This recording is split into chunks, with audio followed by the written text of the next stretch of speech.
세상에 공짜 점심은 없다는 것이 경제의 철칙입니다. 우리가 식당에서 반찬을 리필할 때도 그 비용은 이미 메뉴판 가격에 녹아 있습니다. 그런데 왜 구글과 오픈AI 같은 글로벌 빅테크 기업들은 2025년 한 해에만 수백조 원의 적자를 감수하며 우리에게 이토록 친절하게 최고급 지능을 무료로 퍼주고 있는 것일까요? 그들의 자선 사업 뒤엔 계산된 덫이 있습니다. 우리는 AI가 나를 도와주는 똑똑한 비서라고 착각합니다. 야근에 지친 몸을 이끌고 챗GPT에게 업무 메일을 부탁할 때 우리는 고마움을 느낍니다. 하지만 우리가 질문하고 답변을 수정하고 더 나은 대답에 좋아요를 누르는 그 모든 순간 우리는 사실 그들의 인공지능을 공짜로 학습시키는 무급 비정규직으로 출근하고 있었던 것입니다. 내 아이 학원비는 오르는데 내 노동의 가치는 이렇게 착취당하고 있습니다. 2025년 한 해 280조 원이 증발하는 치킨 게임. 이들은 단순한 검색시장 점유율 싸움을 하는 것이 아닙니다. 미래 문명의 운영체제를 독점하여 우리가 숨쉬고 일하는 모든 디지털 공간에서 통행세를 거두려 합니다. 공짜라는 달콤한 미끼 속에 숨겨진 디지털 봉건주의의 실체와 그 속에서 살아남기 위한 생존법. 당신의 지갑을 노리는 AI의 큰 그림, 지금 바로 눈높이 경제 시선에서 시작합니다. 2025년 현재 실리콘밸리의 빅테크 기업들이 AI 인프라와 운영에 쏟아부은 돈은 무려 280조 원에 달합니다. 2천억 달러라는 천문학적인 금액이죠. 일반적인 제조업이나 서비스업이었다면 주주들의 원성에 이미 CEO가 교체되고 파산 절차를 밟았을 적자 규모입니다. 하지만 그들은 멈추지 않습니다. 마치 브레이크가 고장난 스포츠카처럼 더 많은 현금을 불구덩이 속에 던져 넣고 있습니다. 도대체 왜일까요? 이것은 승자 독식, 즉 위너 테이크스 올 게임이기 때문입니다. 인터넷 혁명 당시 구글이 검색 시장을 장악하며 야후와 라이코스를 역사 속으로 밀어냈듯 지금의 전쟁은 2등을 기억하지 않는 잔혹한 생존 게임입니다. 1등이 되는 기업은 전 세계의 모든 지식 노동과 데이터 처리를 독점하게 됩니다. 그들에게 지금의 280조 원은 비용이 아니라 미래의 독점권을 사기 위한 저렴한 입장료일 뿐입니다. 하지만 이 거대한 도박판을 바라보는 우리의 현실은 어떻습니까? 회사는 어렵다며 올해도 연봉을 동결하고 물가는 치솟아 점심값 10,000원으로도 부족한 세상입니다. 거대 자본은 280조 원을 미래를 위해 태우는데 정작 그 미래를 살아갈 40대 가장인 저는 당장 다음 달 카드값을 걱정해야 합니다. 자본주의 시스템은 이렇게 자본을 가진 자에게는 기회를, 노동만 가진 자에게는 위기를 선물합니다. 우리는 이 적자의 의미를 다시 생각해야 합니다. 기업이 손해를 본다는 것은 누군가에게 이득을 주고 있다는 뜻이 아닙니다. 그들은 지금 무료라는 마케팅으로 전 세계 80억 인구를 자신들의 플랫폼 안으로 끌어들이고 있습니다. 그들이 노리는 것은 단순한 사용자가 아니라 그들이 구축한 생태계 안에서 영원히 벗어나지 못할 데이터 노예를 확보하는 것입니다. 결국 이 280조 원은 우리를 가두기 위한 거대한 감옥의 건설 비용입니다. 무료 AI 서비스는 그 감옥으로 들어가는 가장 화려한 입구일 뿐이죠.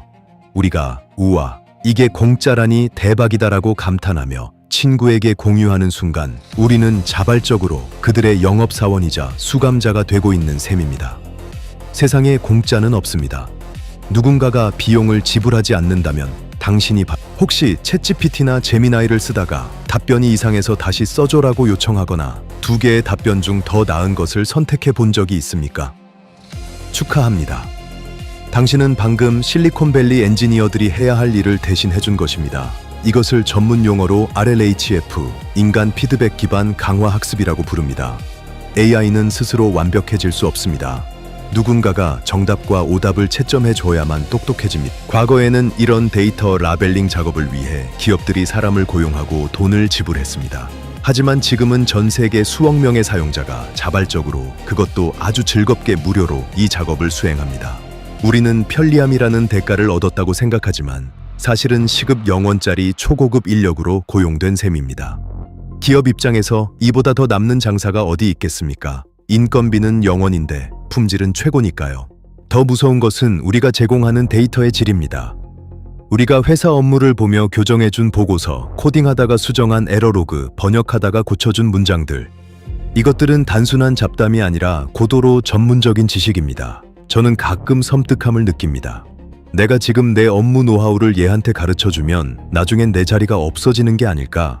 이 불안감은 결코 기우가 아닙니다. 빅테크 기업들은 이렇게 모인 데이터를 바탕으로 당신보다 당신의 일을 더 잘하는 AI를 만들어냅니다. 그리고 그 AI를 다시 당신에게 유료로 판매할 것입니다. 우리가 열심히 가르친 제자가 스승의 자리를 뺏고 스승에게 수업료를 요구하는 상황입니다. 이것이 바로 자본이 노동을 착취하는 가장 세련되고 진화된 형태, 데이터 착취의 현장입니다. 결국 우리는 고객 대접을 받는 것이 아니라 거대 AI의 성장을 위한 먹이가 되고 있습니다. 그들이 자랑하는 역대급 실적과 혁신의 이면에는 이름 모를 수억 명의 무급 데이터 노동자들의 땀방울이 서려 있습니다. 하지만 그 과실은 오직 주주들에게만 배당으로 흘러갑니다. 우리는 언제까지 이 불공정한 계약서에 동의한 버튼만 누르고 있을 겁니까? 비즈니스 세계에는 오래된 격언이 있습니다. 마약상은 첫 번째 약을 공짜로 준다. 다소 과격하게 들릴지 모르지만 현재 빅테크의 전략을 이보다 더 잘 설명하는 말은 없습니다. 이를 경제학 용어로 락인 효과, 즉 잠금 효과라고 합니다. 한번 특정 시스템이나 생태계에 익숙해지면 다른 곳으로 옮겨가는 비용이 너무 커서 울며 겨자 먹기로 계속 사용할 수밖에 없는 상태를 말합니다. 지금은 이메일 초안 작성이나 간단한 검색 정도만 AI에 의존할지도 모릅니다. 하지만 1년, 2년이 지나면 어떻게 될까요? 내 모든 업무 스타일, 일정, 인간관계, 결제 패턴까지 AI가 학습하게 됩니다. 그때가 되면 AI 없이는 업무 처리가 불가능해지는 디지털 의존증 상태가 옵니다. 바로 그때 기업들은 숨겨왔던 진짜 청구서를 내밀 것입니다. 구독료가 월 2만 원에서 20만 원으로 오른다고 해도 우리는 해지할 수 없을 겁니다. 내 모든 데이터가 저기에 있고 저 시스템 없이는 나는 무능력자가 되기 때문입니다. 마치 스마트폰 없는 삶을 상상할 수 없게 된 것처럼 말이죠. 저들이 노리는 것은 단순한 월 이용료가 아닙니다. 우리의 선택권을 박탈하여 가격 결정권을 완전히 독점하는 것입니다. 이대로라면 은퇴 후에는 무엇으로 먹고 살아야 할까요? 기술에 종속된 인간은 부품으로 전락하기 쉽습니다. 회사가 제공하는 툴에 익숙해질수록 역설적으로 나의 자생력은 사라집니다. 폭풍우가 몰아칠 때 배에 키를 쥔 선장과 배 밑창에서 노를 젓는 사공의 운명은 다릅니다. 우리는 지금 편안한 노젓기를 즐기며 스스로 쇠사슬을 차고 있는 것은 아닐까요? 락인 효과가 완성되는 순간 갑과 을은 바뀝니다. 지금은 그들이 우리에게 제발 써주세요라고 읍소하지만 머지않아 우리가 그들에게 제발 쓰게 해주세요라고 사정하게 될 것입니다. 280조 원이라는 막대한 적자 뒤에는 이렇게 우리의 목줄을 쥐고 흔들겠다는 섬뜩한 청사진이 그려져 있습니다. 공짜의 달콤함 뒤에 숨겨진 쓴맛을 기억하십시오. 그들의 최종 목표는 단순히 구독료를 받는 것이 아닙니다. AGI, 즉 인간을 뛰어넘는 범용 인공지능을 통해 디지털 세상의 인프라 자체를 독점하는 것입니다. 과거 중세 시대에 영주들이 땅과 풍차를 소유하고 소작농들에게 사용료를 거뒀듯이 미래에는 데이터 센터와 반도체, 그리고 이를 돌릴 에너지를 가진 빅테크가 디지털 영주가 될 것입니다. 우리는 그들의 땅에서 농사를 짓는 디지털 소작농에 불과합니다. 우리가 유튜브에 영상을 올리고 인스타그램에 사진을 올리고 블로그에 글을 쓰는 모든 행위가 바로 그들의 땅을 비옥하게 만드는 소작농의 노동입니다.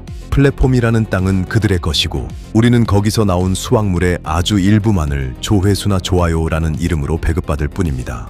이미 이러한 조짐은 곳곳에서 나타나고 있습니다. 막대한 전력을 소모하는 데이터 센터를 짓기 위해 빅테크 기업들은 원자력 발전소까지 사들이고 있습니다. 에너지와 지능, 이 두 가지 핵심 자원을 손에 쥔 자들은 국가보다 더 강력한 권력을 갖게 될 것입니다. 우리 아이들이 살아갈 미래가 시민이 아닌 구독자로서의 삶이 될까봐 두렵습니다. 이것이 바로 디지털 봉건주의입니다. 계층 이동의 사다리는 끊어지고 자본을 가진 자와 데이터를 가진 자가 모든 부를 독점하는 세상. 성실하게 일해서 저축하면 집을 사고 노후를 준비할 수 있다는 우리의 믿음은 이 시스템 앞에서 무참히 깨질 수 있습니다. 열심히 일하는 것만으로는 부족합니다. 시스템의 설계도를 읽지 못하면 우리는 영원히 그들의 부품으로 남을 것입니다. 280조 원의 적자는 그들이 디지털 영주가 되기 위한 투자입니다. 그리고 우리는 그 비용을 우리의 데이터와 시간, 그리고 미래의 주권으로 갚아야 할 것입니다. 이것은 음모론이 아닙니다. 지금 이 순간에도 당신의 스마트폰에서 벌어지고 있는 명백한 거래입니다. 다만 계약서가 너무 길고 복잡해서 우리가 읽지 않았을 뿐입니다. 그렇다면 우리는 어떻게 해야 할까요? 스마트폰을 버리고 산으로 들어갈 수는 없습니다. 공포에 질려 숨는 것은 답이 아닙니다. 첫 번째 생존 전략은 사용자가 아닌 설계자의 마인드를 갖는 것입니다. AI가 주는 답을 그대로 받아쓰지 마십시오. 그 결과를 검증하고 재조합하고 나만의 통찰을 더해 새로운 가치를 만들어야 합니다. AI는 훌륭한 도구지만 형편없는 리더입니다. 두 번째는 내 데이터의 주권을 지키는 것입니다. 설정 메뉴 깊숙이 숨겨진 데이터 공유 및 학습 허용 옵션을 끄십시오. 나의 사적인 대화와 업무 내용이 그들의 학습 재료로 쓰이지 않도록 최소한의 방어막을 쳐야 합니다. 그리고 중요한 기획이나 창의적인 아이디어는 디지털이 아닌 아날로그 노트에 기록하는 습관을 들이십시오. 연결되지 않을 권리는 가장 강력한 보안입니다. 세 번째, 압도적인 실력만이 유일한 구명 보트입니다. AI가 흉내낼 수 없는 인간 고유의 영역, 즉 공감 능력, 윤리적 판단, 그리고 현장의 미묘한 맥락을 읽는 능력을 키우십시오. 남들이 AI에 의존해 평균적인 결과물을 낼 때 그 위에서 본질을 꿰뚫는 질문을 던질 수 있는 사람만이 살아남습니다. 시스템에 종속되지 않는 독립적인 사고, 그것이 2025년의 생존. 기억하십시오. 자본주의 시스템에서 당신의 성실함은 그저 비용으로 처리될 수 있습니다. 회사의 명함은 잠시 빌려온 왕관일 뿐 회사가 당신을 끝까지 지켜주지 않습니다. 폭풍우 속에서 유일한 구명보트는 오직 당신의 압도적인 실력과 통찰뿐입니다. 우리의 생존을 위해 이 불편한 진실을 끝까지 파헤치겠습니다. 함께 공부하시죠. 당신의 노동 가치를 지키는 눈높이 경제 시선이었습니다.